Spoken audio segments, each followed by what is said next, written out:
The water was cold, just the way Lieutenant Sarah Mitchell preferred it after a brutal training session. She stood under the shower head in the corner stall of the base facilities, letting the icy streams wash away the sweat and sand that caked her skin. The shower room was supposed to be empty at this hour. Most people finished their training by sunset, but Sarah had stayed late to run extra drills. Being a SEAL officer meant never settling for good enough. She had arrived at the naval base 3 weeks ago, under unusual circumstances. Her assignment was classified, known only to the commanding officer and a handful of senior personnel. The base was in the middle of its most intense training cycle, preparing a new class of recruits who thought they had what it took to become Navy SEALs. Most would quit before the end. That was just the nature of the program. Sarah closed her eyes and tilted her face up to the spray. At 32 years old, she had spent the last decade proving herself in a world that still questioned whether women belonged in special operations. She had the scars to show for it, both visible and hidden. The long mark across her shoulder from a mission in Yemen, the smaller ones on her hands from rope burns and training accidents.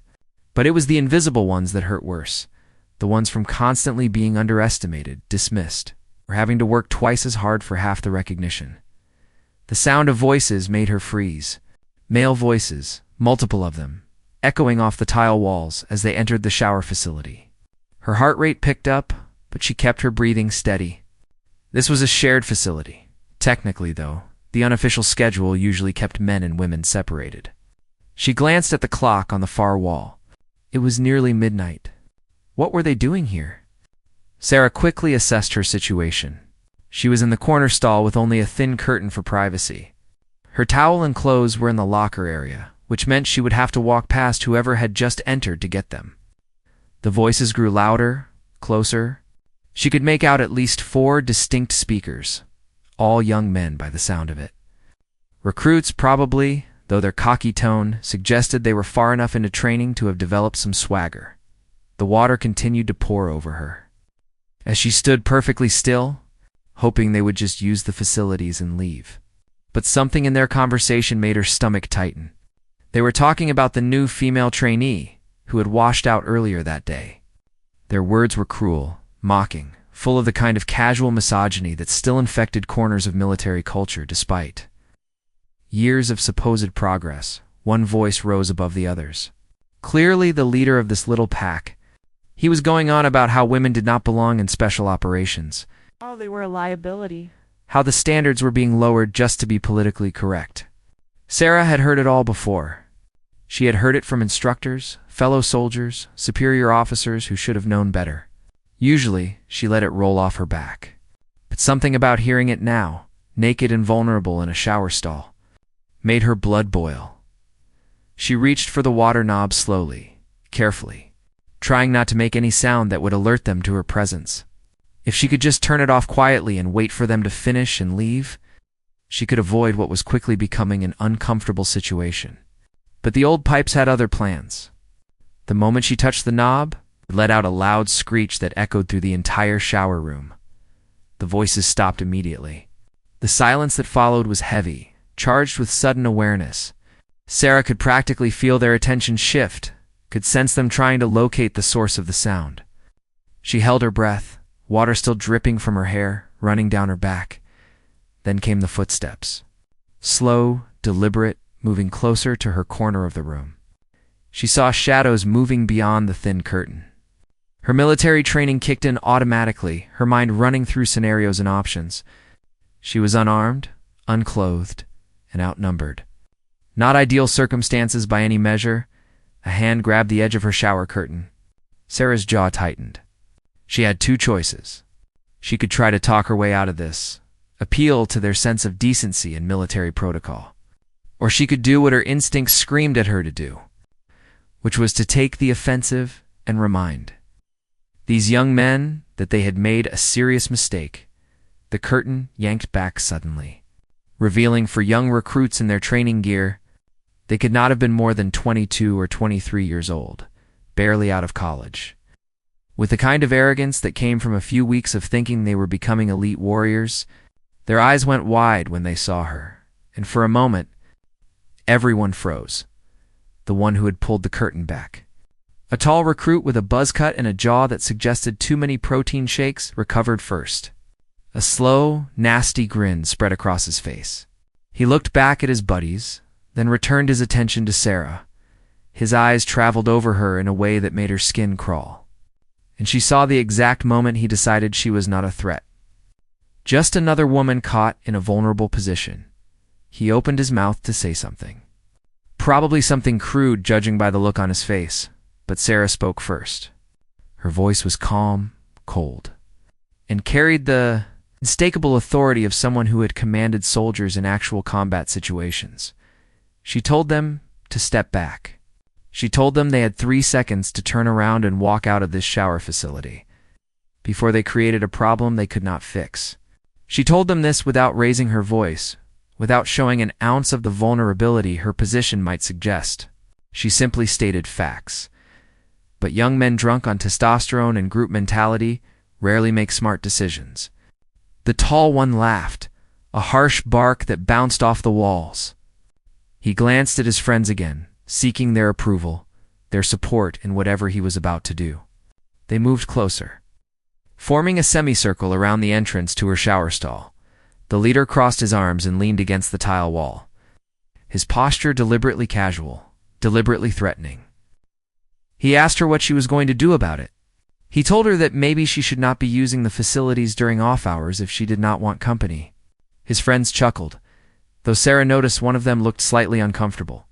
His eyes darting between his buddies in the exit, Sarah remained perfectly still under the spray of cold water, her expression neutral, despite the rage building in her chest. She had dealt with men like this before. They existed in every branch, every unit, every level of the military. They were the ones who made life harder for everyone, who created the toxic environments that drove good soldiers out and gave the entire institution a black eye. They were also, she had learned, usually cowards when confronted properly. She studied each face carefully, memorizing features, names if any were visible on their gear. The tall leader had a name tape that read Jackson. Another one, shorter and stockier, was Morrison. The third seemed to be their cameraman, holding up his phone like this was some kind of entertainment.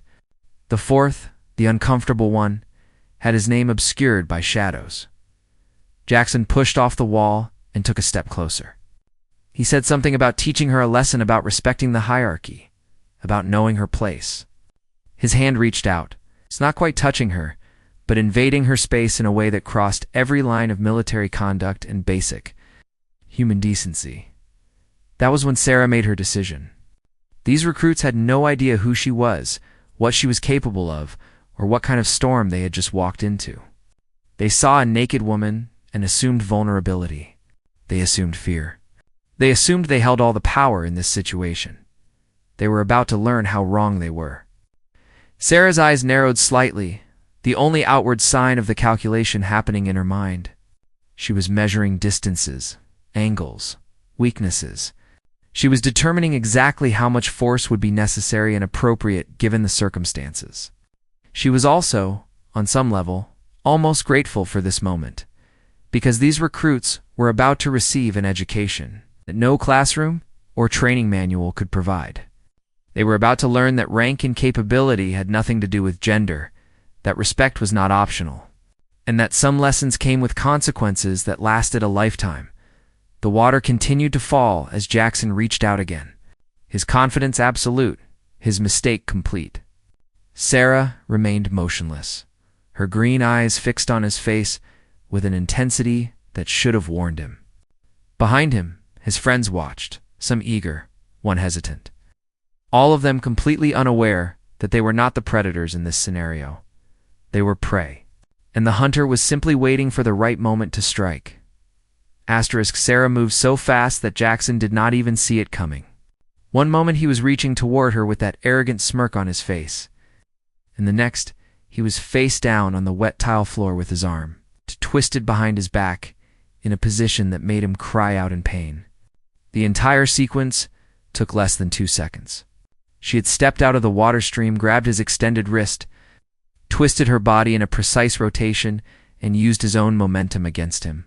It was a basic disarming technique taught in week 1 of combat training, but executed with the kind of speed and efficiency that came from years of real-world application. Morrison reacted first among the remaining 3. Moving forward like he was going to help his friend, Sarah barely looked at him.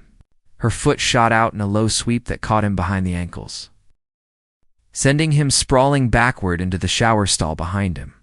The sound of his body hitting the tile was loud and painful. She had not even released her grip on Jackson, who was now whimpering on the floor as she applied just enough pressure to his shoulder joint to keep him completely immobilized without actually dislocating anything.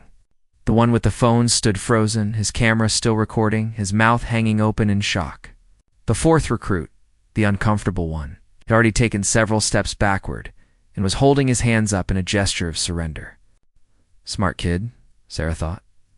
At least one of them had some sense. She addressed them all in a voice that carried complete authority despite her state of undress. She told them that they had approximately 30 seconds to make the smartest decision of their military careers. She explained that what they had just attempted was sexual harassment at minimum, possibly assault depending on how the Judge Advocate General's office wanted to interpret Jackson's reach toward her. She mentioned that everything was being recorded by their own phone, which meant there was digital evidence of their actions and her clear defensive response. Jackson tried to protest from his position on the floor, his voice strained from the arm lock. He sputtered something about just joking around, about not meaning anything by it, about her overreacting. Sarah applied slightly more pressure, not enough to injure, but enough to make him gasp and stop talking. She explained to him very clearly that there was no joking around when 4 male recruits cornered a woman in a shower facility. She told him that intent did not matter when the action itself constituted a violation of the Uniform Code of Military Justice. She informed them all that their careers in the Navy, possibly their entire military futures, were currently balanced on a knife's edge. Morrison had pulled himself up from the shower stall, water soaking his uniform, a bruise already forming on his cheekbone, where his face had made contact with the tile. He looked shaken, the earlier swagger completely gone. His eyes kept darting to the exit, clearly calculating whether he could make it out before Sarah could stop him. She saw the calculation and addressed it directly. She told him that running would only make things worse. She explained that she knew all their faces now, had their names from their gear, and that the base was not large enough for them to hide. She suggested instead that they might want to stay and hear what she had to say next, because it might be the only thing that saved their careers. The one with the phone finally lowered his device, his hand shaking. He asked, his voice cracking slightly, who she was.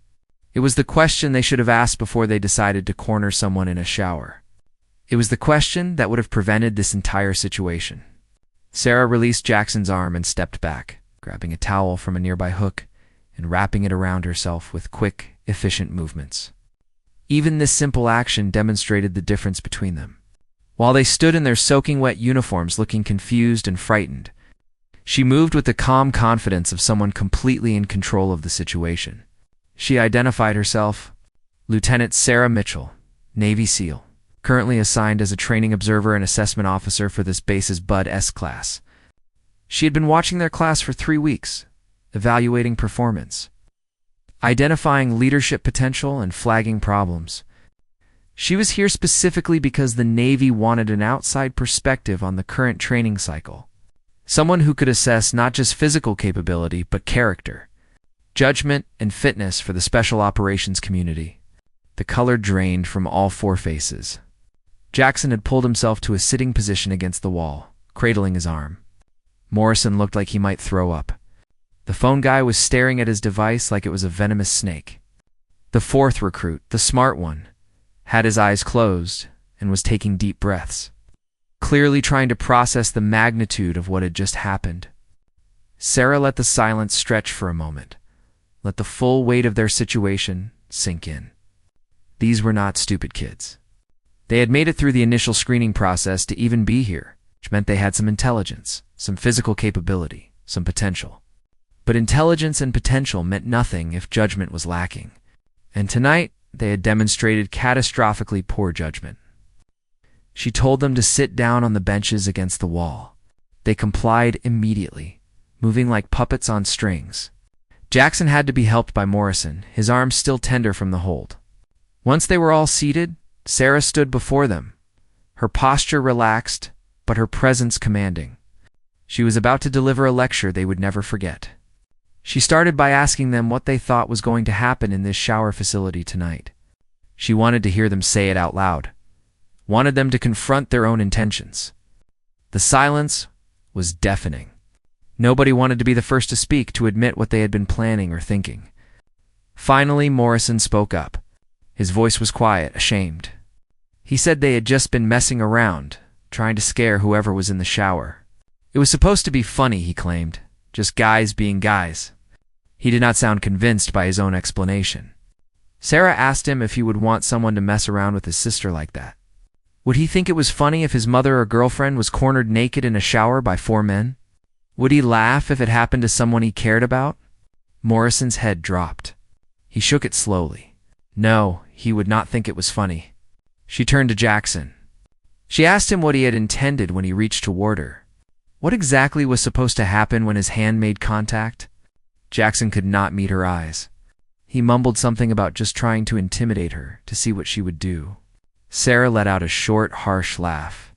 Intimidate a superior officer. Assault someone who could probably take all 4 of them in a fair fight. Smart plan. The phone holder was shaking now, still clutching his device. Sarah held out her hand. She told him to give her the phone. He hesitated for just a second, then handed it over, like it was burning his fingers. She looked at the screen, saw the recording was still running, and stopped it. The video evidence was now in her possession. Their fate was literally in her hands. She asked them if they understood the chain of events that should happen next. She should march them straight to the commanding officer. There would be an immediate investigation. The video would be reviewed. Statements would be taken. They would likely face court-martial for assault and sexual harassment. Even if the charges were somehow reduced, they would be removed from Bud S training. Their military careers would be over before they really started, and they would carry dishonorable discharges that would follow them for the rest of their lives. Jackson was crying now, tears mixing with the water still dripping from his hair. He begged her not to report them. He said it would ruin everything, that he had worked so hard to get here, that his whole family was counting on him. Sarah felt no sympathy. She had heard similar excuses from men who had done far worse things. Consequences were uncomfortable, but they were also how people learned. But she did not become a SEAL officer by always following the expected path.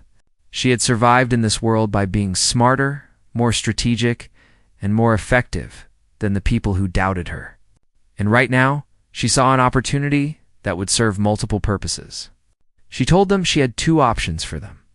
Option 1 was what she had just described, the official channels, the investigations, the end of their careers. Option 2 was different. Option 2 meant they became hers for the remainder of their training cycle. She would personally oversee additional training sessions, push them harder than they had ever been pushed, and ensure they learned what it actually meant to be a SEAL. Not the Hollywood version, not the tough guy fantasy, but the real thing: character, judgment, respect, teamwork.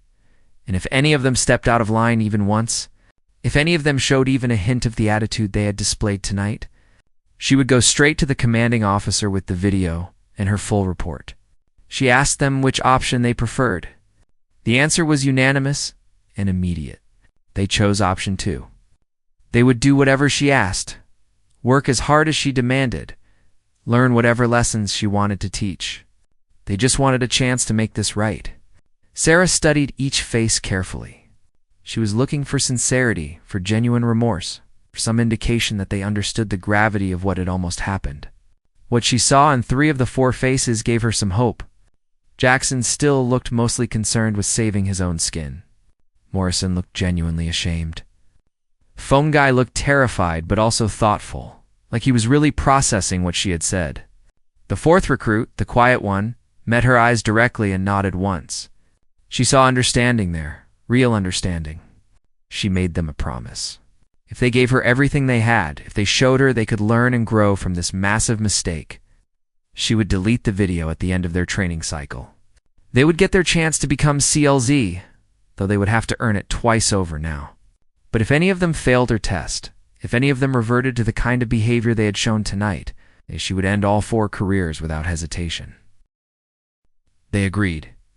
They had no choice, really, but Sarah could see that at least some of them genuinely wanted to do better.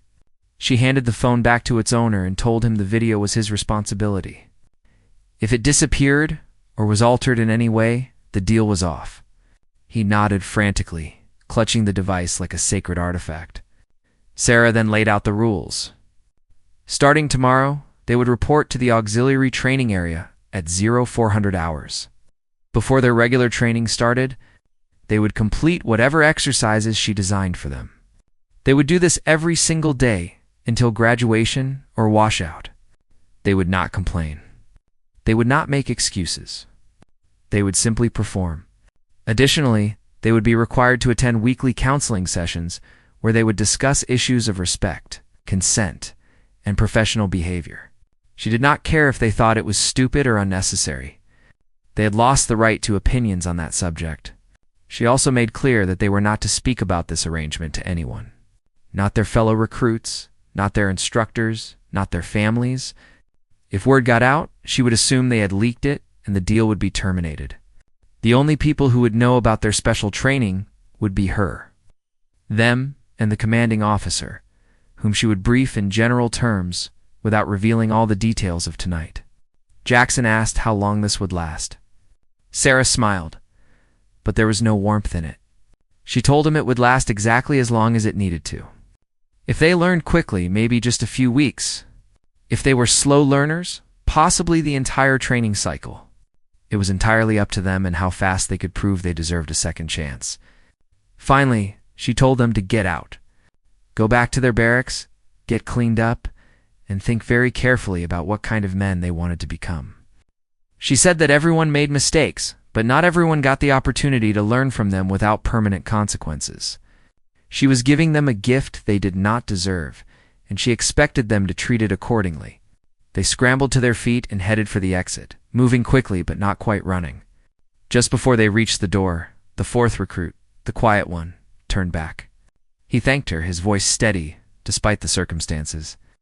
He said he knew they did not deserve her mercy, but he promised she would not regret it. Sarah watched them disappear into the night. Then she returned to the shower, turned the cold water back on, and stood under the spray once more. Her hands were shaking slightly now, the adrenaline of the confrontation finally catching up with her. She had just taken a significant risk. If this went wrong, if these recruits proved unredeemable, or if word got out about how she had handled things, it could damage her own career. But Sarah had not become the first woman to serve in certain SEAL units by playing it safe. She had gotten there by trusting her judgment, by seeing potential where others saw problems, by understanding that sometimes the unconventional approach was the most effective one. Besides, she had a feeling about these 4, or at least 3 of them. They had made a terrible mistake, shown terrible judgment, and revealed attitudes that had no place in the modern military.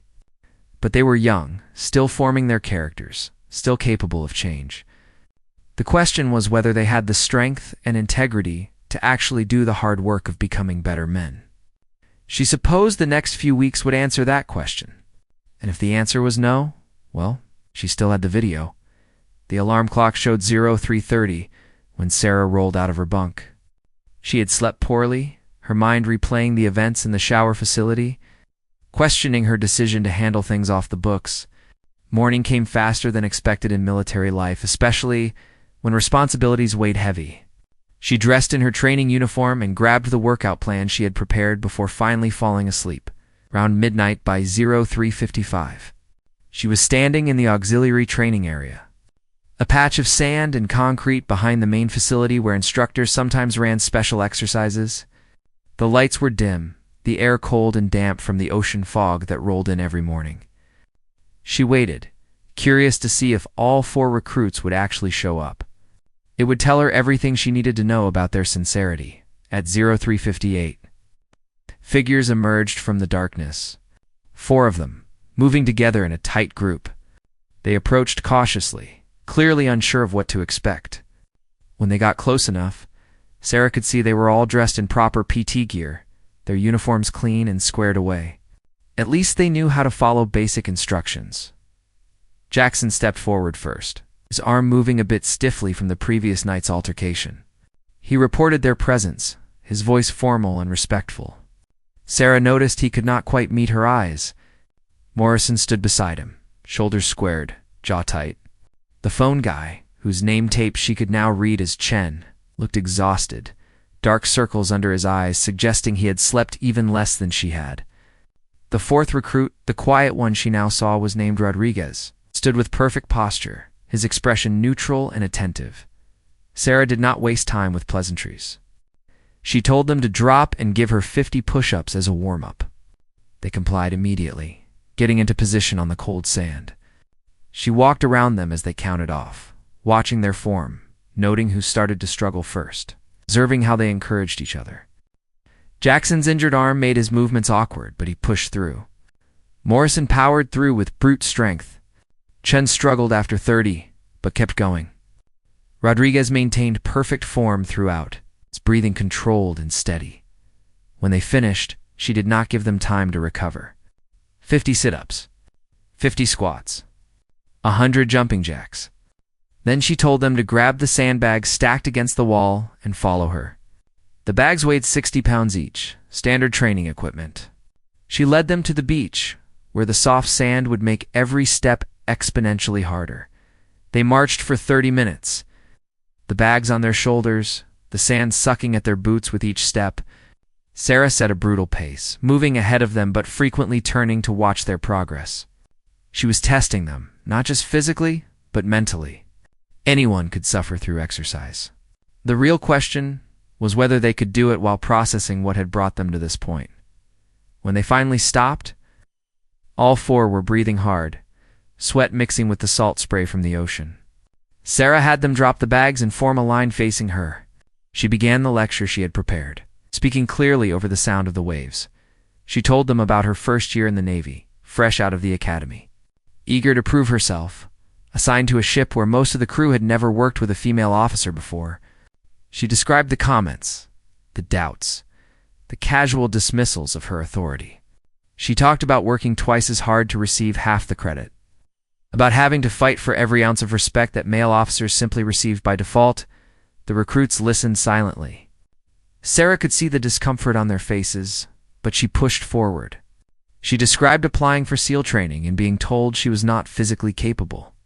She described completing every single test, meeting every standard, outperforming male candidates, and still facing skepticism. She described instructors who wanted her to fail, fellow candidates who saw her as a diversity checkbox rather than a legitimate operator. Morrison shifted uncomfortably. Sarah turned her full attention to him. She asked him if he thought she had earned her position. He stammered that, yes, obviously she had. Sarah asked him why it was obvious. Morrison struggled to articulate an answer. Finally, he admitted that what she had done to Jackson in the shower proved she had the skills. Sarah shook her head. She told him that was exactly the wrong answer. She should not have to physically dominate anyone to prove her worth. Her record should speak for itself. Her accomplishments should be sufficient. The fact that she still had to demonstrate her capabilities through force was the entire problem. It meant the system still did not respect competence when it came in a female package. Chen raised his hand tentatively. Sarah nodded for him to speak. He asked, his voice hesitant, if she thought men and women were exactly the same physically. It was a fair question, Sarah acknowledged. She explained that average differences in physical strength existed between sexes, but she emphasized that average meant nothing when evaluating individuals. The weakest male SEAL was still a SEAL. The strongest female SEAL was still a SEAL. The standards were the standards, and anyone who met them deserved equal respect. She told them about her first combat deployment, how she had proven herself under fire, executed missions flawlessly, saved the lives of team members who had initially doubted her, how those same team members became her strongest advocates, her closest friends, her brothers in arms in the truest sense, how respect, real respect, was earned through competence and character, not gender. Jackson finally spoke up. His voice was quiet, ashamed. He admitted that he had never really thought about what it was like to constantly have to prove yourself. He said his whole life people had assumed he could handle physical challenges because of how he looked. Nobody questioned whether he belonged in difficult situations. He realized now what a privilege that was. Sarah felt a small flicker of hope. Self-awareness was the first step toward real change. She told Jackson that recognizing privilege did not mean he should feel guilty for having it. It meant he should use it responsibly. When he saw someone being dismissed or doubted because of their gender, race, or background, he had the power to speak up, to advocate, to help level the playing field. Rodriguez asked what they should do if they saw other recruits acting the way they had acted. Sarah's answer was immediate and firm. They should intervene. Not violently, not confrontationally, but directly. Call it out. Name the behavior for what it was.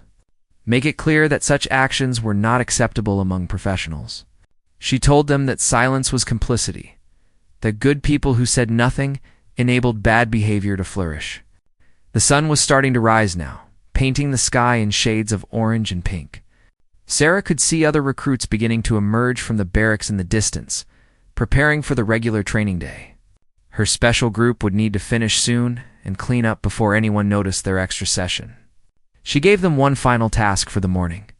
She told each of them to write a letter.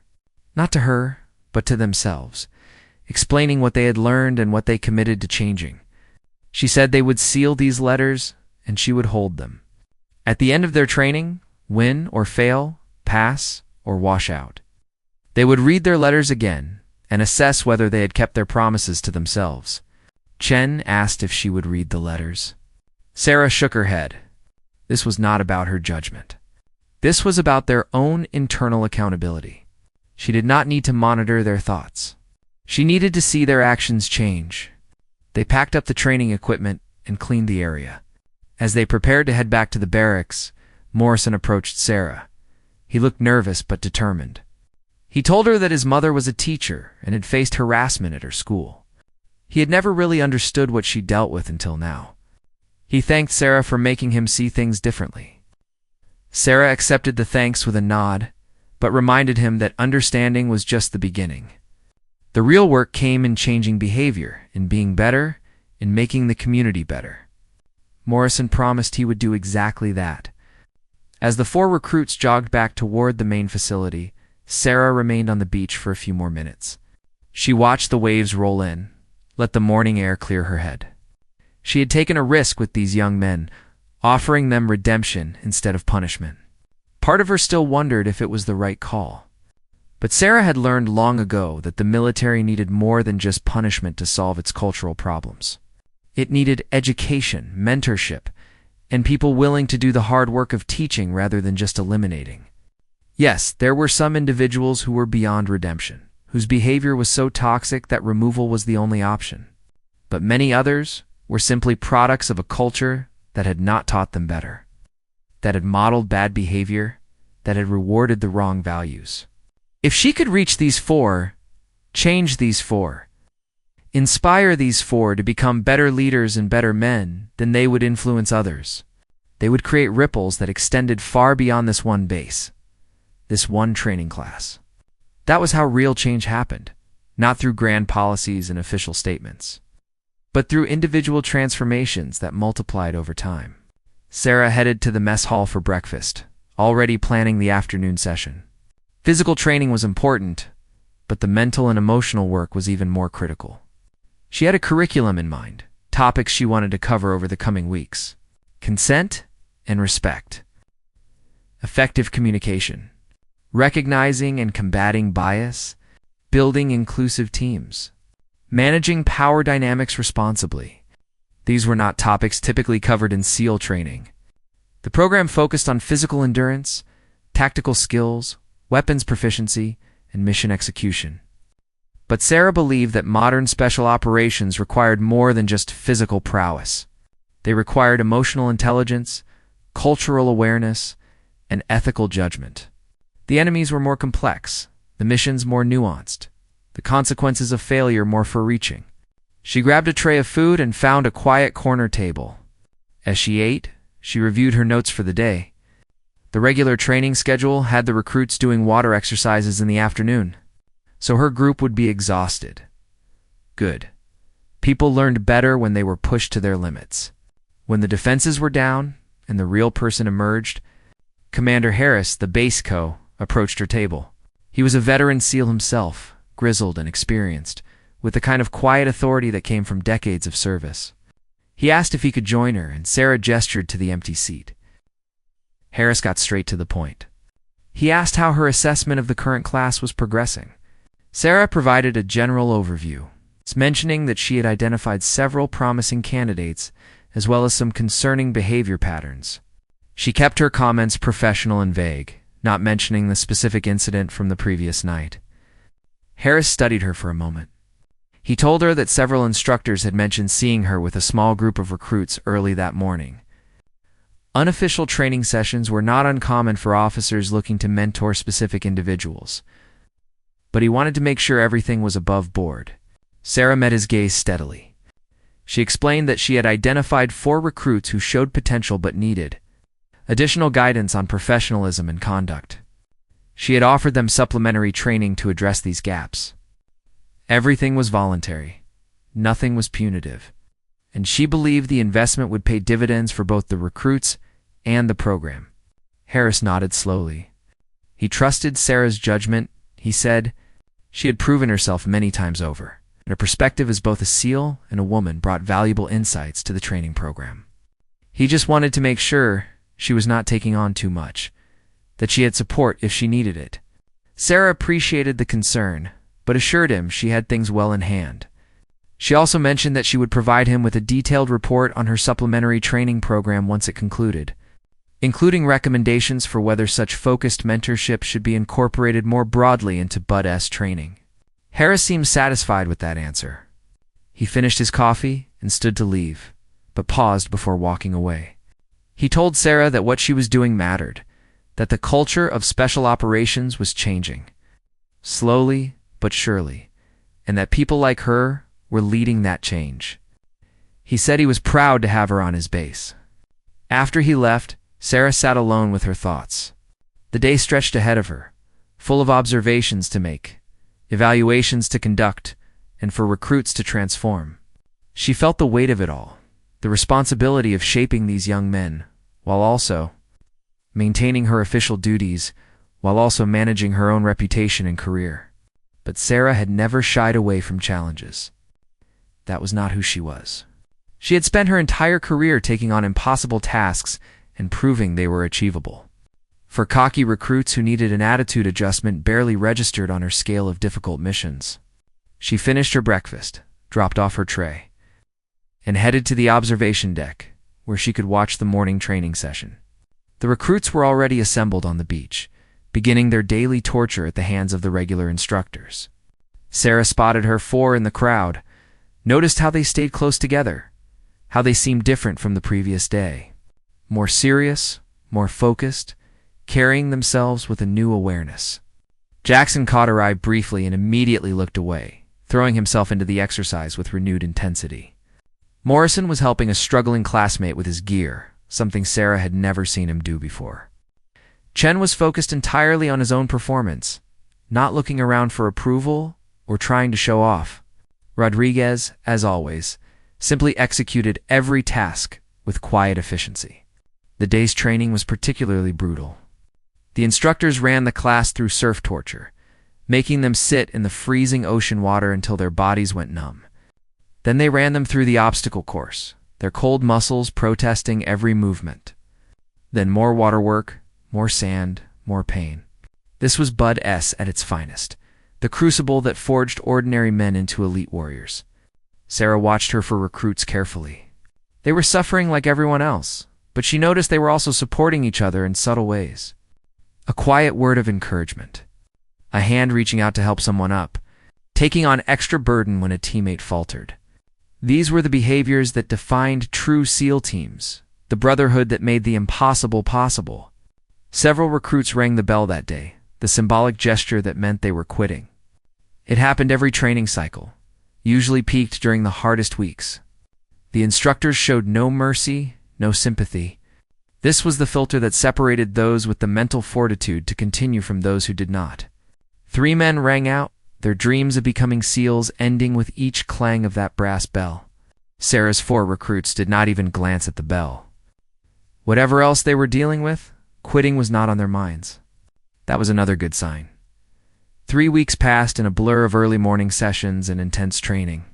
Sarah had established a routine with her 4 recruits that pushed them in ways they had never experienced.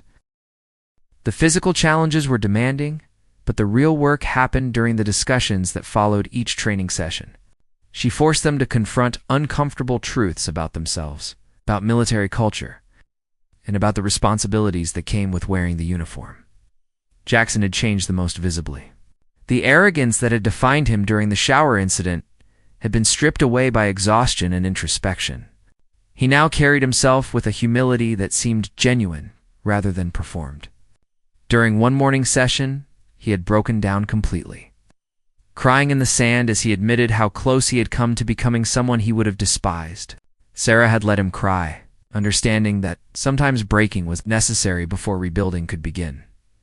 Morrison proved to be the natural leader of the group.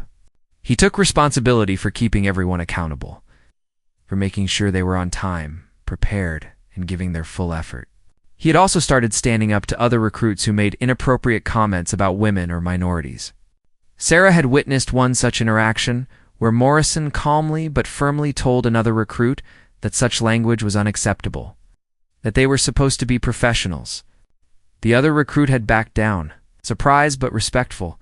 Chen struggled the most with the physical demands of the supplementary training. But his mental transformation was profound. He had started reading books Sarah recommended about leadership, ethics, and military history. He asked thoughtful questions during their discussions and challenged himself to think beyond his previous limited worldview. He told Sarah one morning that he had called his sister, who was in college, and apologized for not taking her seriously.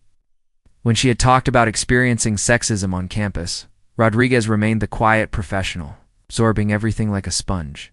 He spoke rarely, but when he did, his observations were insightful and thoughtful. Sarah recognized in him the qualities of a true special operator. He did not need external validation or constant guidance. He simply did what needed to be done, learned what needed to be learned, and improved consistently through self-discipline and internal motivation. The regular Bud-S training continued to thin the ranks. The class that had started with 42 recruits was down to 28.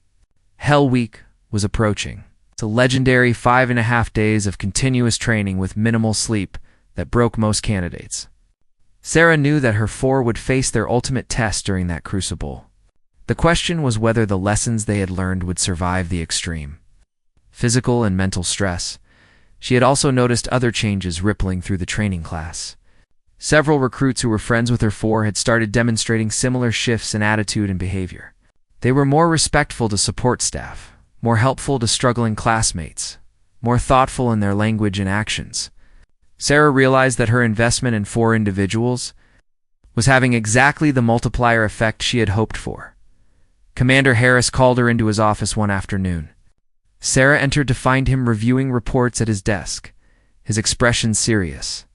He gestured for her to sit and then handed her a folder. Inside were complaint reports from 2 female personnel on base. Both women had reported feeling uncomfortable with comments and behavior from certain recruits in the training class. Harris explained that this had been an ongoing issue, that every training cycle seemed to produce a few individuals who did not understand appropriate professional conduct. He was considering implementing mandatory respect and inclusion training for all recruits, but he knew such programs were often ineffective if people were not receptive to the message. Sarah read through the complaints carefully. Neither mentioned her for recruits specifically, but the incidents had occurred during times when they would have been present. She asked Harris for permission to address the situation in her own way. She had an idea that might be more effective than formal training. Harris raised an eyebrow, but told her to proceed. He trusted her judgment, and he was curious to see what she had in mind. Sarah thanked him and left the office, already planning her next move. That evening, instead of their usual early morning session, Sarah assembled her 4 recruits in a classroom. She had arranged for the 2 women who had filed complaints to join them, along with 3 other female personnel from the base who had volunteered to participate in the discussion. When the recruits arrived and saw the women waiting, their expressions showed confusion and apprehension. Sarah had not told them what to expect, only that attendance was mandatory. They sat down, and Sarah began by explaining that they were going to have a conversation about respect, harassment, and the female experience in the military. She introduced the women, all of whom had served with distinction in various capacities. There was Petty Officer Martinez, a helicopter mechanic with 8 years of service; Lieutenant Commander Jackson, a logistics officer who had deployed multiple times; Ensign Park, a communications specialist fresh from training; Chief Petty Officer Thompson, a veteran with 16 years who had served in both Iraq and Afghanistan; and the two who had filed complaints, whom Sarah introduced only by first names to protect their privacy. Sarah explained the format. Each woman would share her experiences, and the recruits would listen. No interruptions, no questions until the end, just listening. She made clear that this was not a punishment, but an education. The recruits needed to hear directly from women what it was like to serve in an environment that too often dismissed, minimized, or harassed them. Petty Officer Martinez went first. She described working in aircraft maintenance, one of the few women in a male-dominated field. She talked about the daily comments about her appearance, the assumptions that she could not handle the physical work. The times tools went missing from her kit because someone thought it was funny to mess with her. She described having to prove herself over and over. While male colleagues with less experience were automatically trusted, Lieutenant Commander Jackson spoke about leadership challenges. She described issuing orders that were questioned or ignored by enlisted personnel who had no problem following commands from male officers of the same rank. She talked about the exhausting work of maintaining authority while also navigating inappropriate comments and advances. She mentioned that she loved the Navy, loved her career, but that the constant need to defend her right to be there wore her down. Ensign Park, younger and less experienced, described her training experience. She talked about instructors who made assumptions about her capabilities, about being groped at a social event by a senior enlisted person who faced no consequences, about feeling isolated and unsupported when she tried to report problems. Her voice cracked as she described considering leaving the Navy. Despite loving the work because the environment was so toxic, Chief Thompson, the veteran, brought a different perspective. She described how things had improved over her 16 years of service, how policies had changed, how more women were serving in more roles, but she also emphasized how much further there was to go.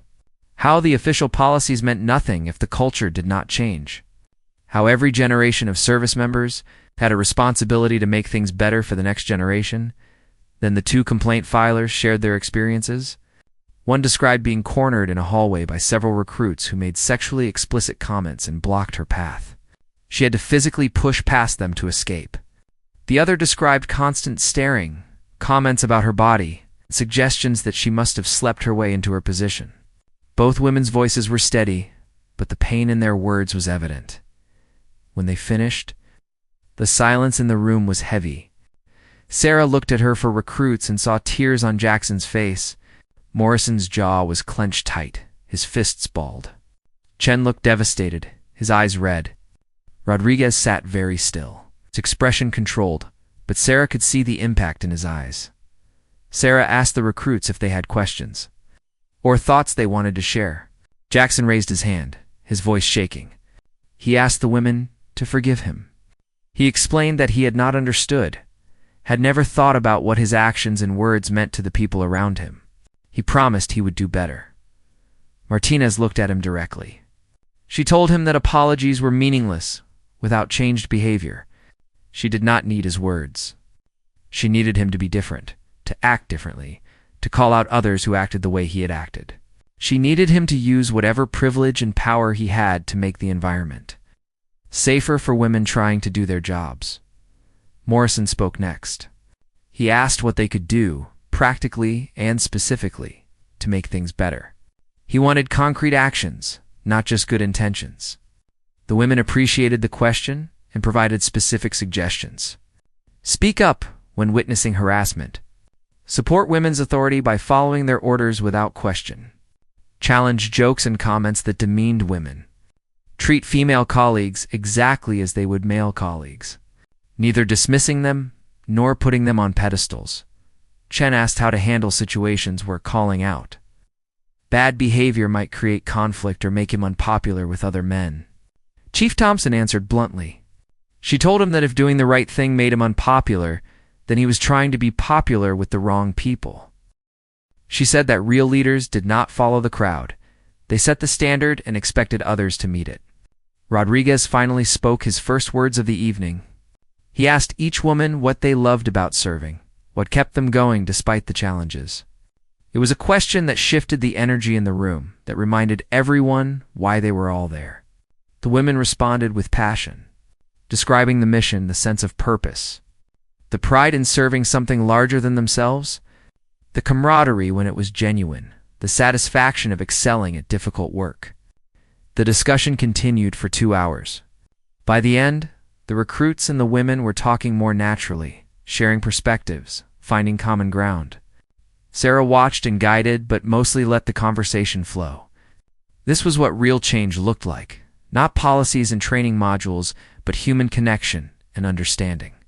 When the session ended, the recruits thanked each woman individually. Martinez pulled Jackson aside and had a quiet conversation with him that Sarah could not hear.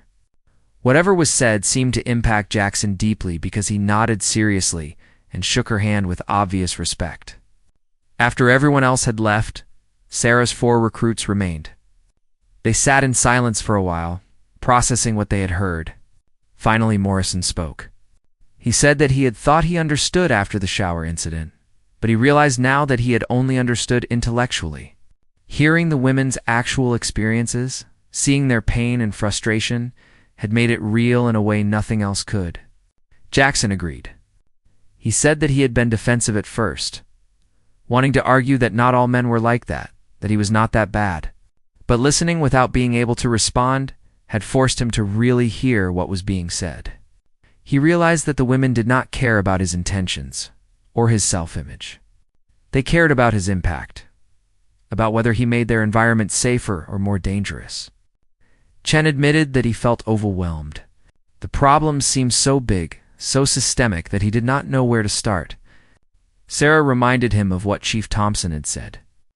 You start by controlling what you can control, which is your own behavior in your immediate sphere of influence. You speak up when you witness problems. You model better behavior. You refuse to participate in toxic culture. You build relationships based on respect and professionalism. Rodriguez thanked Sarah for arranging the session. He said it was exactly what they needed, that hearing from real people with real experiences was far more powerful than any lecture or presentation could be. He also mentioned that he thought every recruit should go through something similar, that it should be a standard part of training. Sarah considered that idea. It had merit. The women who participated tonight had agreed to continue these sessions if Sarah thought they would be valuable.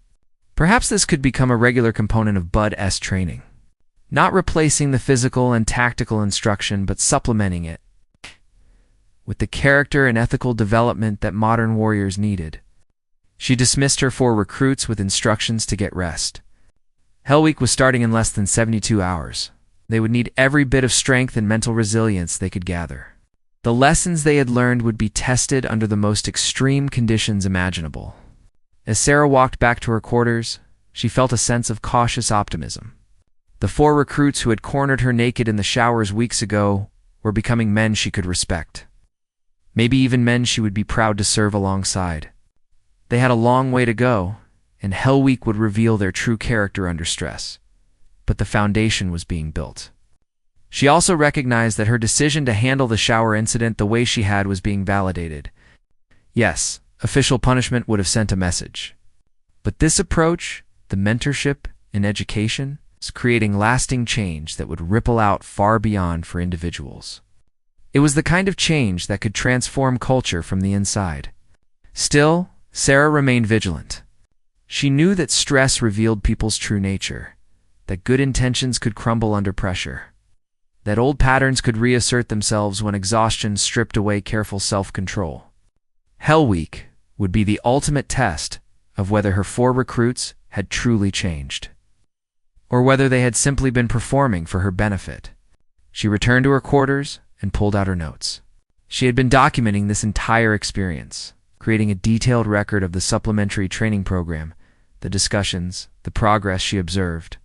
If this experiment succeeded, if her 4 recruits made it through But S and went on to become good SEALs and good men, then she would have a template that could be replicated across the entire special operations community.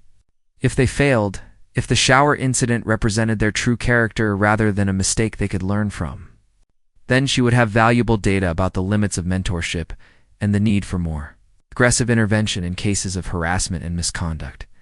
Either way, Sarah was committed to seeing this through to the end. She had invested too much time and energy to quit now. And more than that, she believed in the possibility of redemption, in people's capacity for growth, and the power of good leadership to bring out the best in those being led. Hell Week would tell the tale. In 72 hours, she would know whether her faith in these 4 young men had been justified or misplaced. Hell Week began on Sunday evening with a simulated attack that jolted the recruits from their barracks. Instructors fired blank rounds, set off explosions, and created controlled chaos designed to disorient and overwhelm. The message was clear from the first moment: comfort was over. Sleep was a luxury you no longer possessed, and the only way forward was through complete surrender to the misery. Sarah watched from the observation platform as the recruits scrambled to respond to the simulated attack. Her force stood out, not because they performed better than everyone else, but because they immediately worked as a cohesive unit. Jackson organized gear distribution. Morrison helped struggling classmates while managing his own equipment. Chen checked on injuries and readiness. Rodriguez moved efficiently through assigned tasks without wasted motion. They had internalized the lessons about teamwork and looking out for others. The first night was brutal by design. The recruits were run through endless physical exercises in the surf zone, the cold Pacific water sapping their strength and willpower. They carried logs as teams crawled through mud, completed obstacle courses while instructors screamed contradictory commands. The goal was not physical training, but mental breakdown.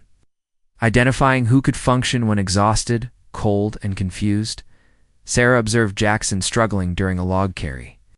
His injured arm from weeks ago had healed, but the muscles were still weaker. The log his team carried was several hundred pounds, requiring perfect coordination. When Jackson's side started to sag, Rodriguez immediately shifted his position to take more weight without being asked. Morrison shouted encouragement. Chen adjusted his own stance to help balance the load. They made it through the exercise without dropping the log, a failure that would have resulted in punishment for the entire team. By dawn of the second day, several recruits had already rung the bell. The easy quitters were always first to go. Those who had romantic ideas about being SEALs but lacked the fundamental toughness required. Sarah's 4 were still in the fight, though exhaustion was evident on their faces. They had been awake for over 24 hours, had been wet and cold the entire time, had eaten minimal food, and faced at least 4 more days of the same. The instructors implemented a new torture that morning called surf torture. Recruits had to sit in the ocean surf, arms linked, while waves crashed over them. The water temperature was about 55 degrees, cold enough to cause hypothermia if exposure lasted too long. The instructors rotated people out before actual medical danger. But the psychological impact of sitting in freezing water, while every instinct screamed to get out, was immense. Sarah watched her 4 sit together in the surf line. Jackson's lips were turning blue, his body shaking uncontrollably. Morrison kept talking to him, keeping him focused and present. Chen had his eyes closed, clearly using some mental technique to dissociate from the discomfort. Rodriguez simply endured, his expression blank, his mind somewhere else entirely. The day continued with more punishment. Boat crews racing through the surf, long runs on soft sand, carrying boats overhead, endless calisthenics that turned muscles to jelly, minimal food breaks that were more teasing than sustaining. The instructors were masters of applied suffering, knowing exactly how to push recruits to their limits without crossing into actual harm. Sarah noticed something interesting as the second day wore into the second night. A recruit named Peterson, who was not part of her special training group, was struggling badly.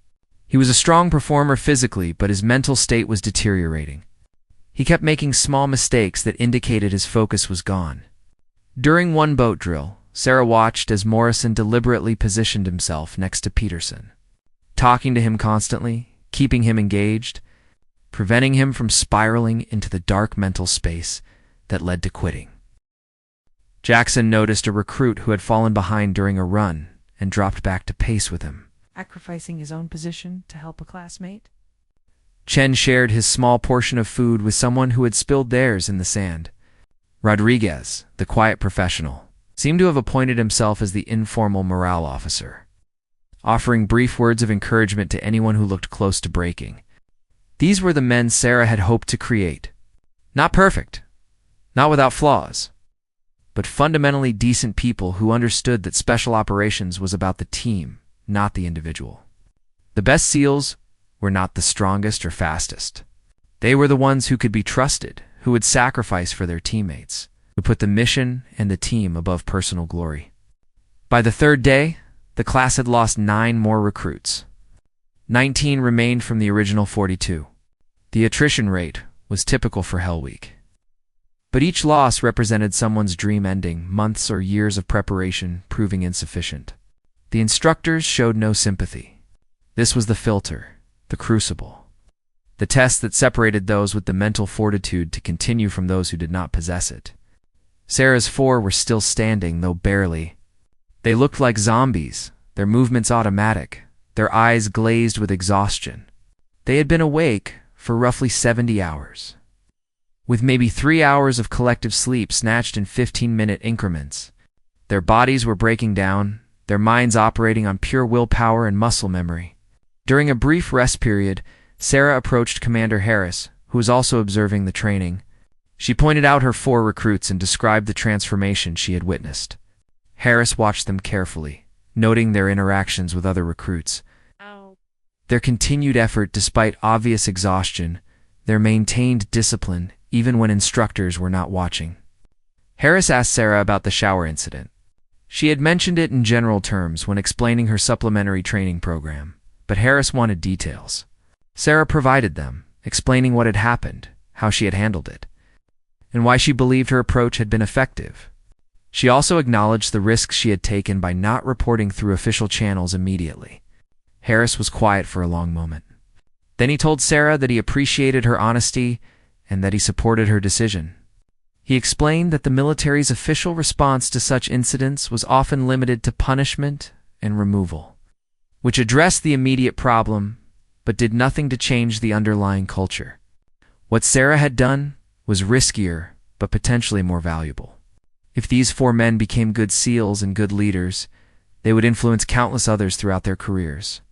However, Harris also made clear that not every situation could be handled this way. Some offenses were too serious, some individuals too unredeemable. Sarah needed to maintain good judgment about when mentorship was appropriate and when official action was required. Sarah agreed completely. She had taken a calculated risk based on her assessment of the specific people and circumstances. She would not apply the same approach universally.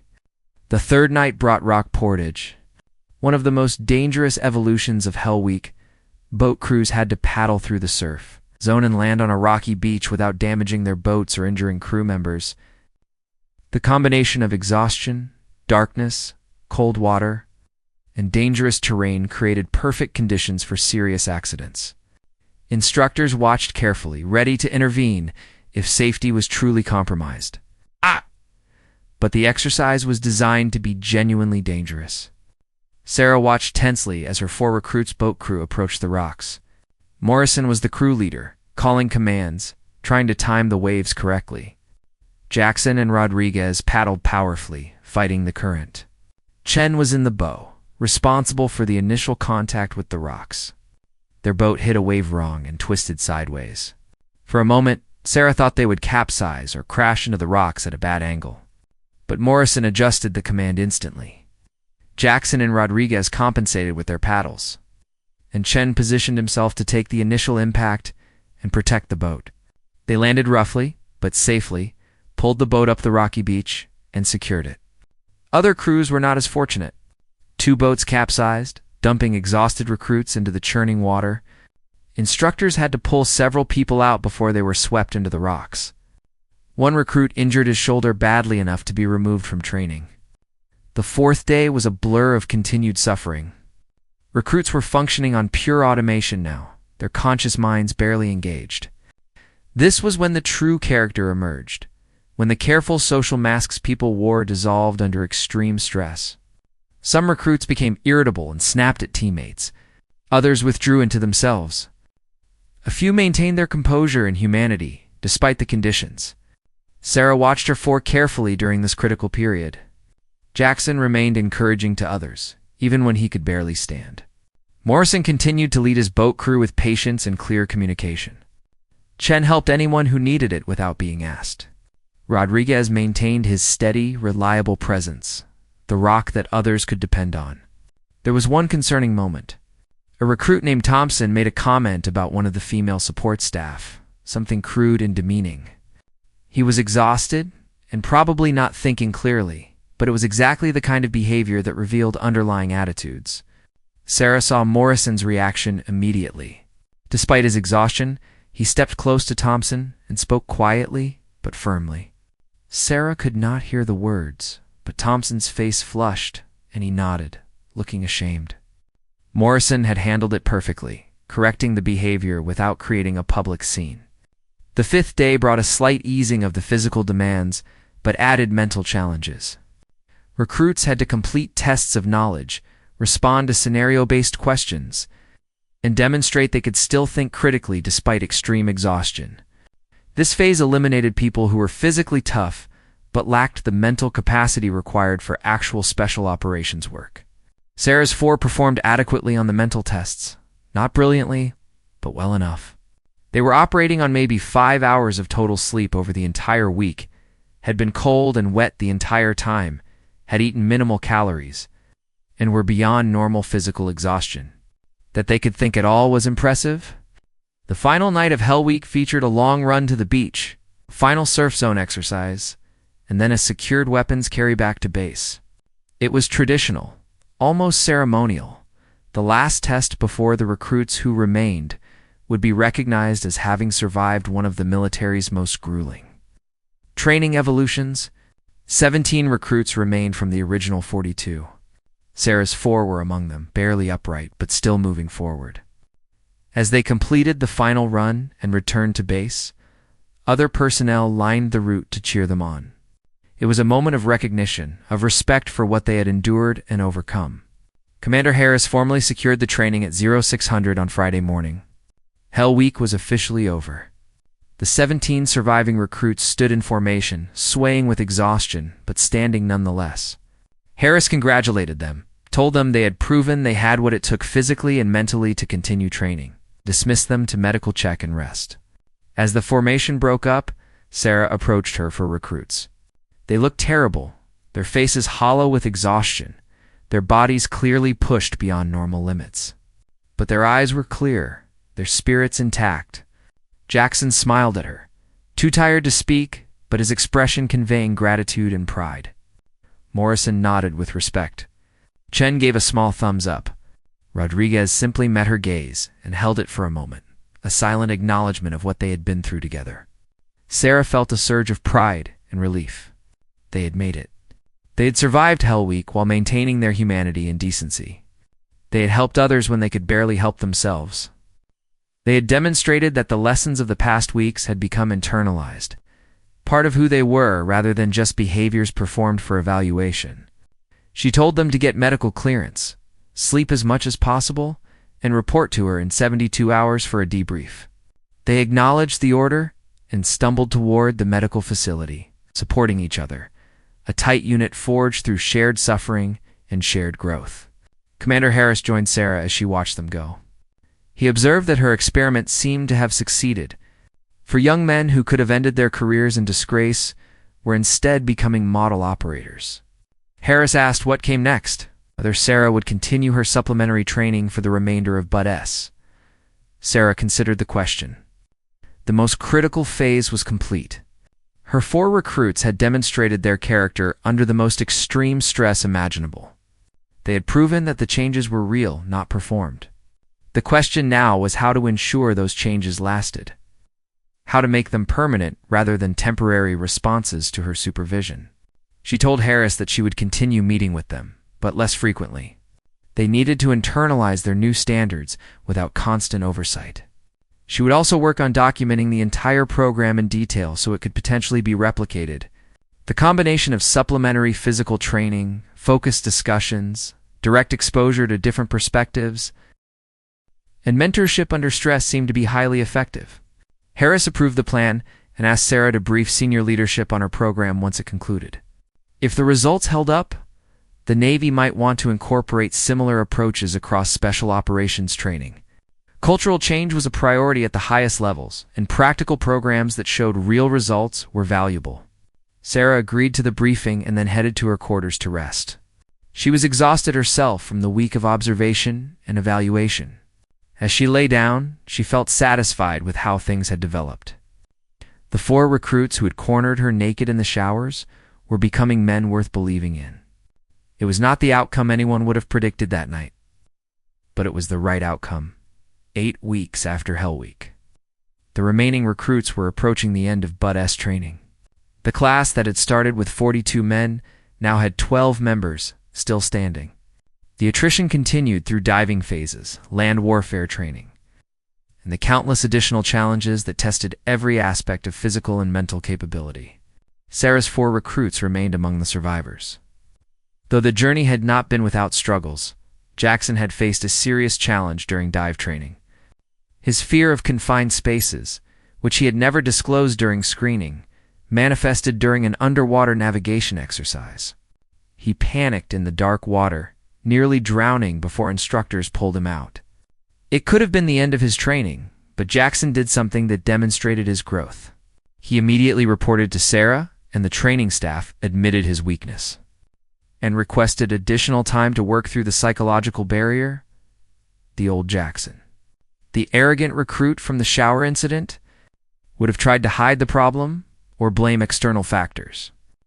This new version took ownership and asked for help.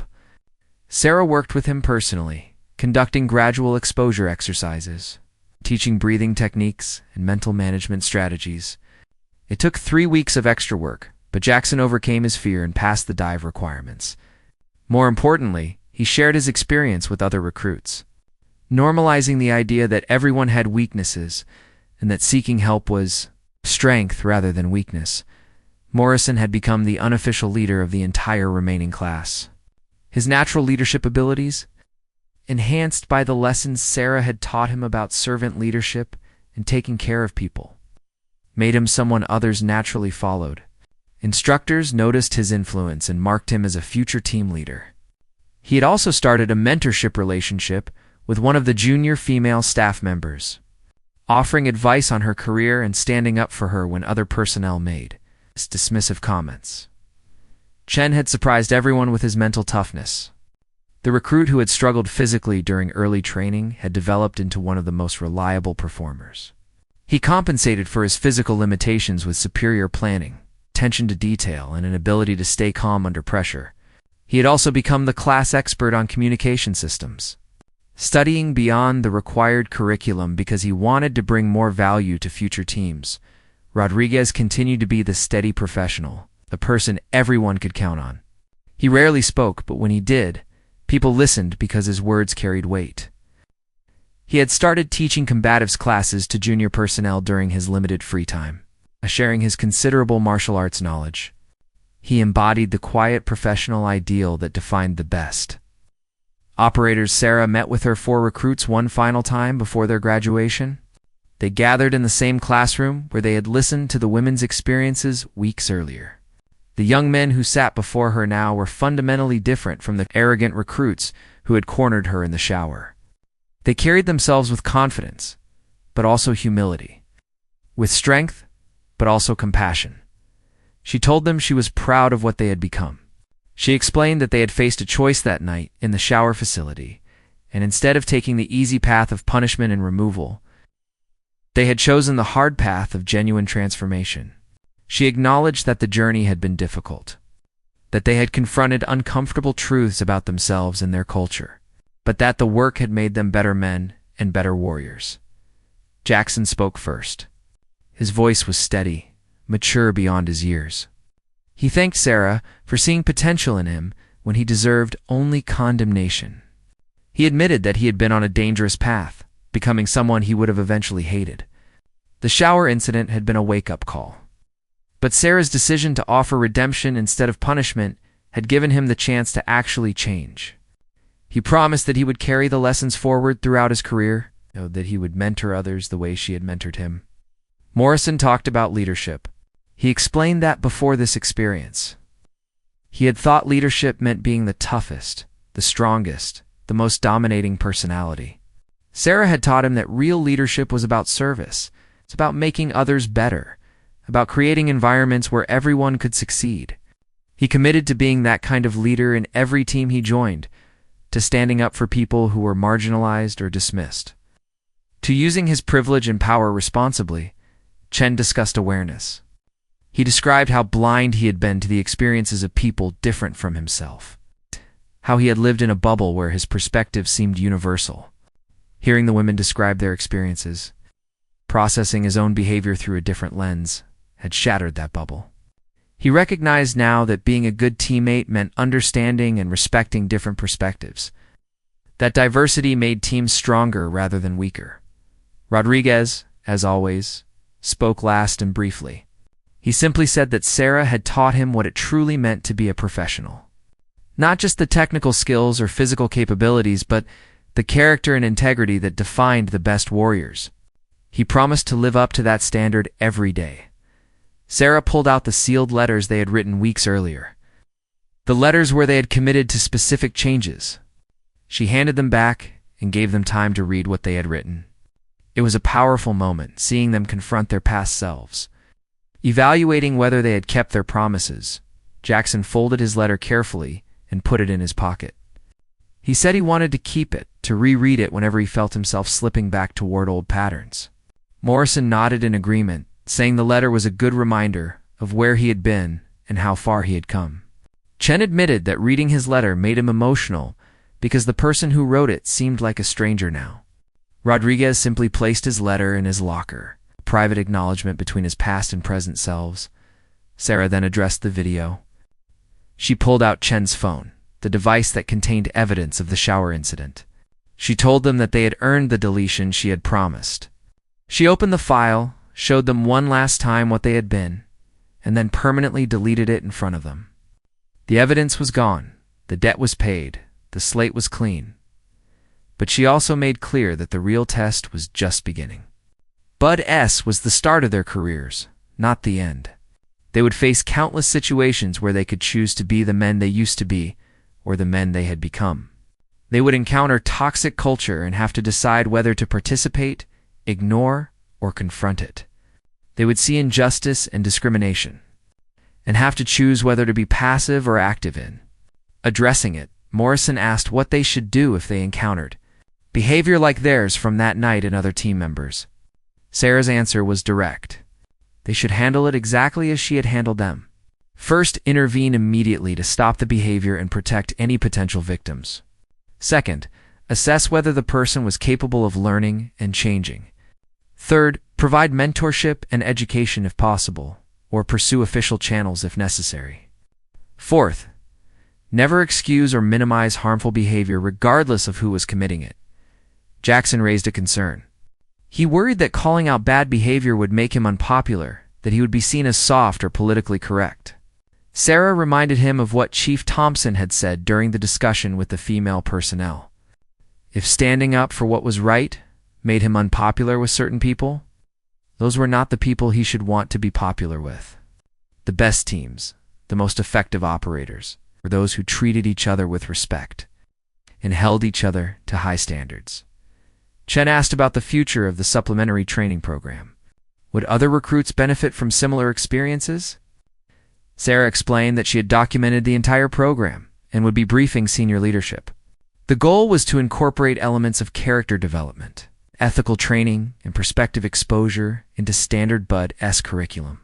not as punishment but as standard education for all future SEALs. Rodriguez wondered if they could help with future iterations of the program. Perhaps sharing their experiences with new recruits who were struggling with similar issues? Sarah thought that was an excellent idea. Peer mentorship could be powerful, and hearing from people who had walked the path might resonate more than lectures from officers. The conversation continued for another hour, covering everything from specific scenarios they might encounter to broader questions about military culture and societal change. It was a fitting end to their journey together, final synthesis of all the lessons and discussions that had filled the past months. As the meeting concluded, Sarah had them stand. She told them that after graduation, they would go their separate ways to different teams in different missions. They might never serve together again, but they would carry forward the bond they had formed through shared struggle and shared growth. They were brothers now, not just in the general military sense, but in the specific sense of people who had gone through something transformative together. She also reminded them that they had a responsibility to the women who had shared their stories, to the personnel who had experienced harassment, to the future generations of service members who deserved better. They had been given a second chance they did not deserve. And the only way to truly repay that gift was to ensure others did not have to go through what those women had endured. Finally, Sarah told them something she had not shared before.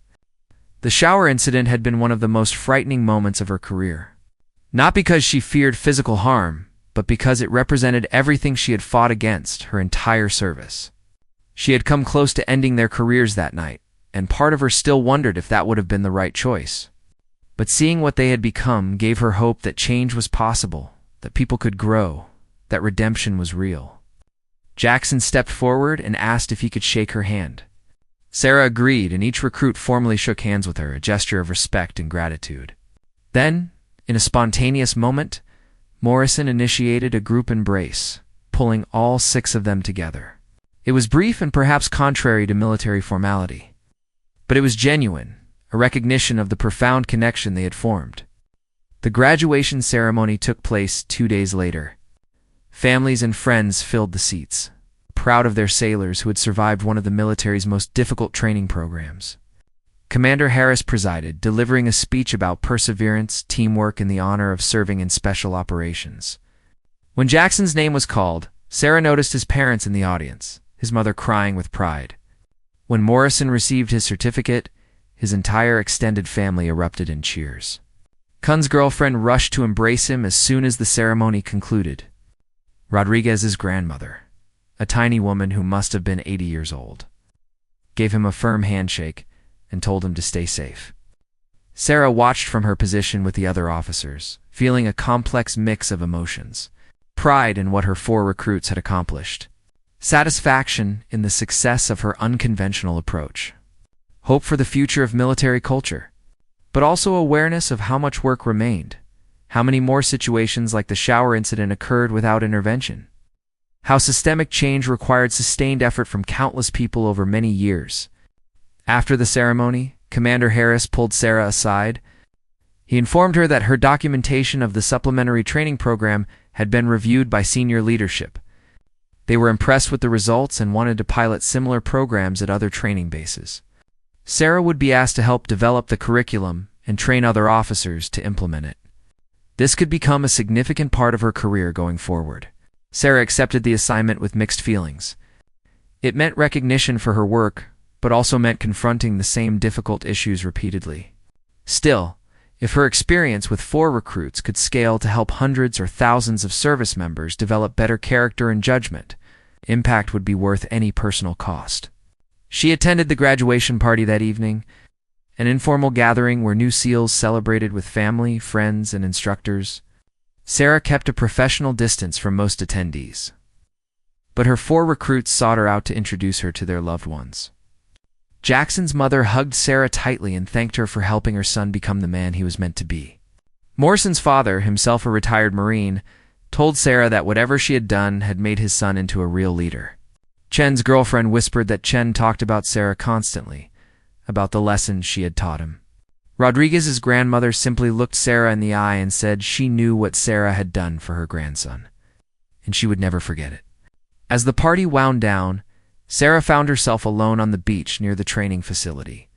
The same beach where she had watched her recruits suffer through Hell Week, where they had proven their character under pressure. The moon was full, casting silver light across the water, the sound of waves providing a peaceful soundtrack. She thought about the shower incident, how differently things could have gone, how easily she could have made the conventional choice and ended for careers. She thought about the risk she had taken, the trust she had placed in young men who had not earned it. She thought about all the small moments of growth and change she had witnessed over the past months. Most of all, she thought about the future. 4 new SEALs were entering the force, bringing with them a different perspective, commitment to respect and inclusion, a willingness to challenge toxic culture. They would influence their teams, mentor junior personnel, and slowly shift the environment toward something better. It was not a complete solution to systemic problems, but it was progress. Sarah heard footsteps in the sand and turned to see all 4 of her former recruits approaching. They stood together at the water's edge, 5 warriors who had been brought together by circumstance and forged by shared experience into something more than any of them could have been alone. Jackson broke the silence. He told Sarah that they had been talking and had made a pact. 20 years from now, regardless of where their careers had taken them, they would meet at this exact spot to assess what they had done with the second chance she had given them. They would bring evidence of how they had mentored others, challenged bad behavior, and worked to improve military culture. It would be their final report to her, proof that her faith in them had been justified.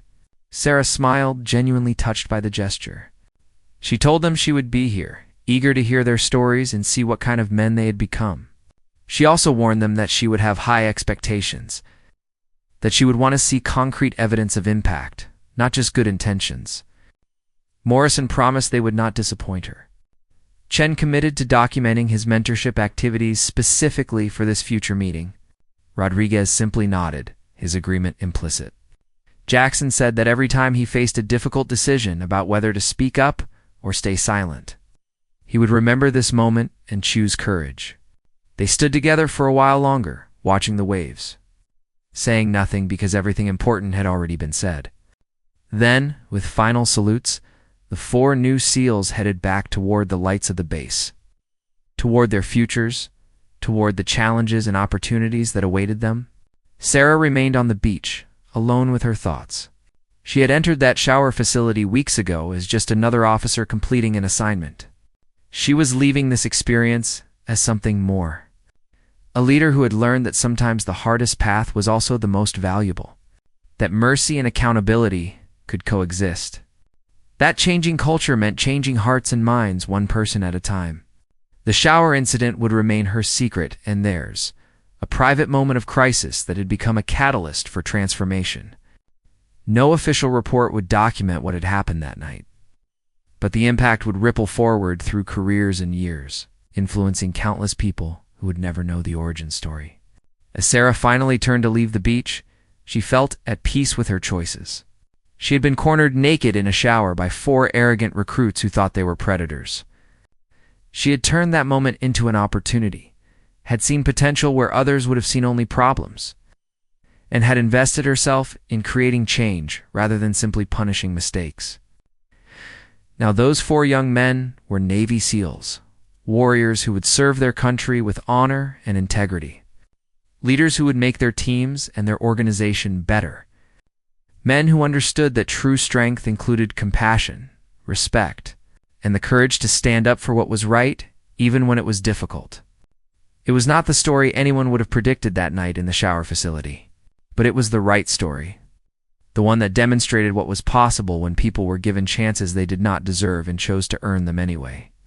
Sarah walked back toward her quarters, already thinking about the next challenge, the next opportunity to make a difference, confident that the future of special operations was in good hands.